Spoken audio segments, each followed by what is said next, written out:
I was going to ask you, when you started training dogs again, you didn't go back to hunting dogs at first, right? No, I was doing field trial dogs at first. I mean, when you went back into training. Oh yeah, when I went back into training, I was doing search and rescue dogs. Okay, and you actually on Katrina and other search and rescue jobs, you actually go, don't you?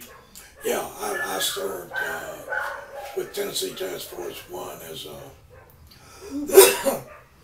as the dog program manager, and as a dog handler, and as a search team manager, and as a task force leader, and deployed to a number of deployments on hurricanes and incidents with them.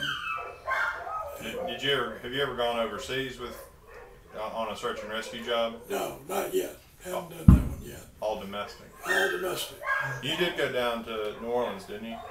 I didn't go to Katrina. I went to Rita, which was shortly after, and down the coast.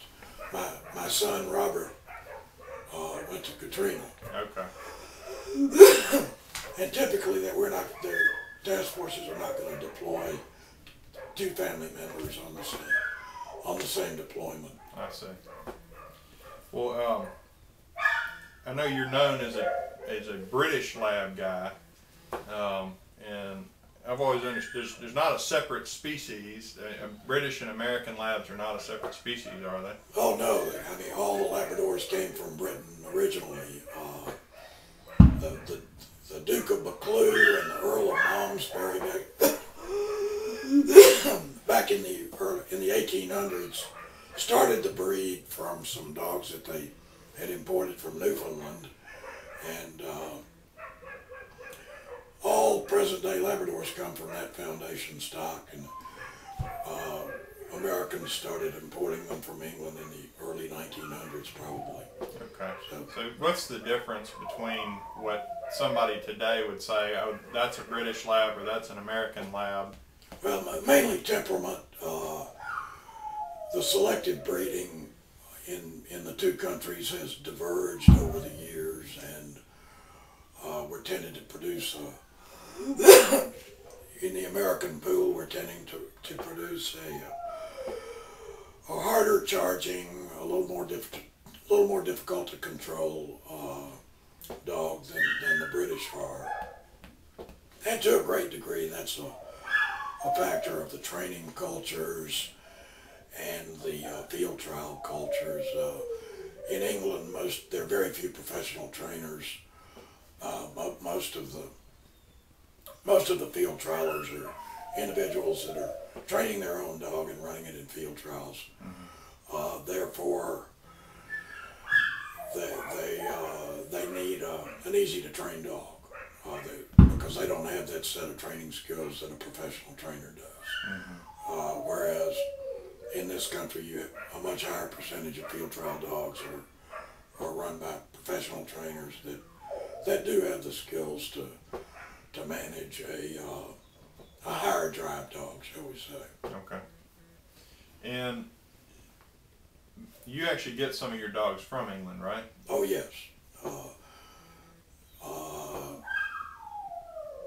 I get the bitches from England. Some of the ones I have presently are those that I kept from Wild Rose. This one is from the original stock I had from Wild Rose, from a dog named Hambrook Toilful, who came from my friend Morty Turner Cook, who used to be my dog supplier. Morty's the quintessential British gentleman. He's a retired British Army major and swam off the beach at Dunkirk as a second lieutenant. So wow. He's quite a salty character, but very knowledgeable on dogs. He's still living?